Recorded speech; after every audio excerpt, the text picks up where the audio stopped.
Life's end. Isn't it beautiful? It's almost tragic. When life ends, it gives off a final lingering aroma. Light is but a farewell gift from the darkness to those on their way to die. I've been waiting, Snake, for a long time. Waiting for your birth, your growth, and the finality of today. Boss, why are you doing this? Why? To make the world one again. The world used to be whole.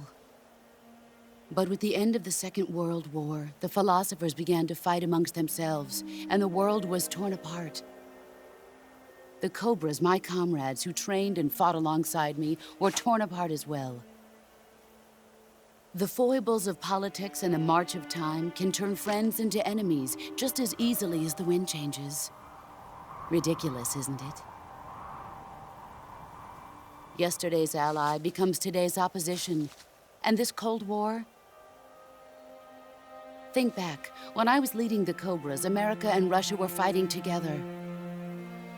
Now, consider whether America and Russia will still be enemies in the 21st century. Somehow I doubt it. Enemies change along with the times, the flow of the ages, and we soldiers are forced to play along. I didn't raise you and shape you into the man you are today just so we could face each other in battle. A soldier's skills aren't meant to be used to hurt friends. So then what is an enemy? Is there such a thing as an absolute timeless enemy? There is no such thing, and never has been. And the reason is that our enemies are human beings like us. They can only be our enemies in relative terms. The world must be made whole again. The philosophers must be reunited. I will devote my skills to that purpose. And with the Colonel's money, I will achieve that end. Just as I once created the Cobras. They are my family. I may no longer be able to bear children, but I still have a family. It was November 1st, 1951. I was in the Nevada desert participating in atomic testing. The name Nevada is derived from Spanish, covered in snow, white as snow. And snow is exactly what I saw in that Nevada desert. It froze my blood white. Snake, you were an atomic test subject, weren't you? On Bikini Atoll. That's part of the reason I was drawn to you. You and I are alike. We're both slowly being eaten away by the karma of others. We'll never have the chance to die peacefully of old age. We have no tomorrow. But we can still have hope for the future. In 1960, I saw a vision of the ideal future from space. 3 years earlier, the Soviet Union had succeeded in launching Sputnik, the first man-made satellite in history, into orbit. This came as a huge shock to the United States.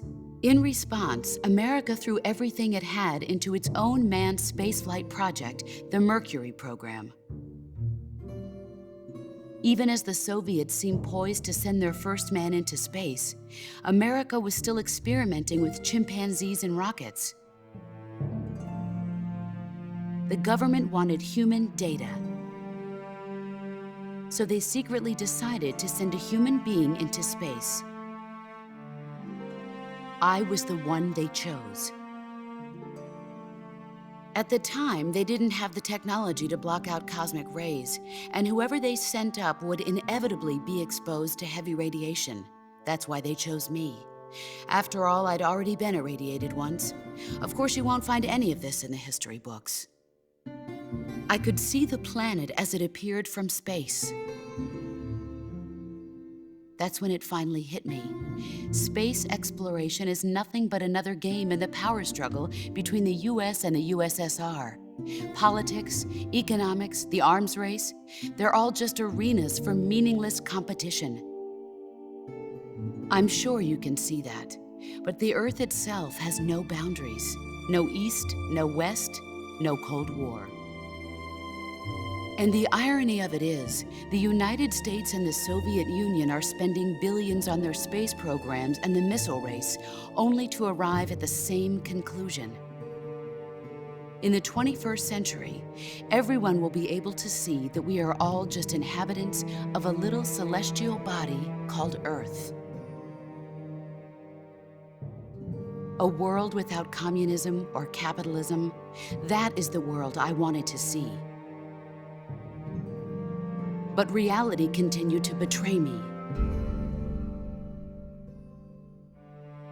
In 1961, I was sent to Cuba, to Bahia de Cochinos.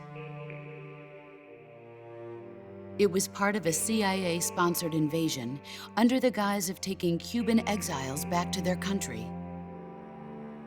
But the US government betrayed them. Our weak-kneed president held back their air support. Defenseless, the exiles were annihilated by the Cuban army. All I could do was watch in silence. I was set up by the very country I'd sacrificed so much for, by the very government I dedicated my life to defending. I was driven from the surface world, and I went underground. Then, 2 years ago, I faced the Sorrow, my old comrade in battle. He was my friend. But one of us had to die. I was left with no choice. The Sorrow gave his life for me. There is no enmity between us. One must live, and one must die. That was the mission. The ones who gave me that mission were the philosophers. Early in the 20th century, the true holders of power in the United States, the Republic of China, and the newly formed Soviet Union gathered together in a secret meeting that would later be known as the Wiseman's Committee. The secret pact they formed there marked the beginning of the philosophers. But the last of the original members died in the 1930s. After that, the organization began to run out of control, and the Wiseman's Committee degenerated into a mere shell of its former self.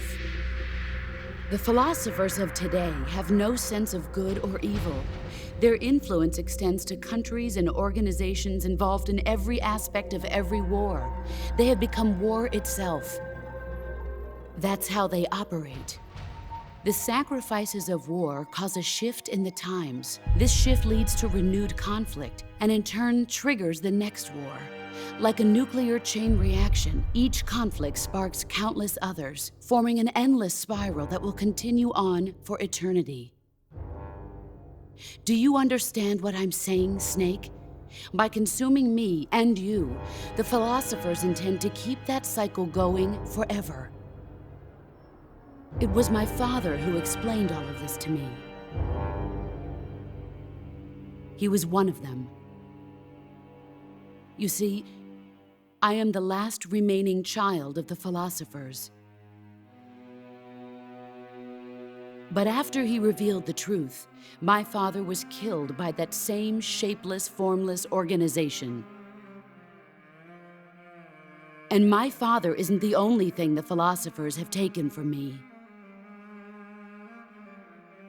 In June of 1944, the Cobras and I took part in the landing at Normandy.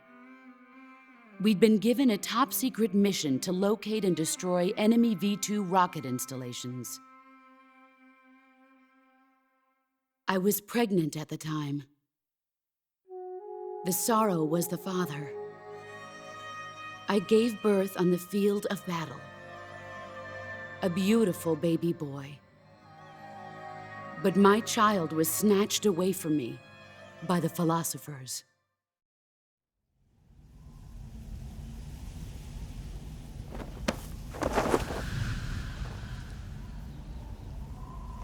Look at this scar. This is proof that I was once a mother. I gave up my body and my child for my country. There is nothing left inside me now. Nothing at all. No hatred, not even regret. And yet sometimes at night, I can still feel the pain creeping up inside me, slithering through my body like a snake.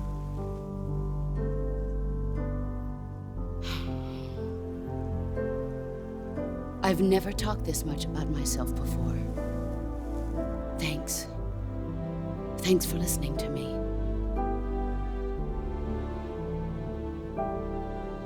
I feel content. Snake, commence the operation. I raised you. I loved you. I've given you weapons, taught you techniques, endowed you with knowledge. There is nothing more for me to give you.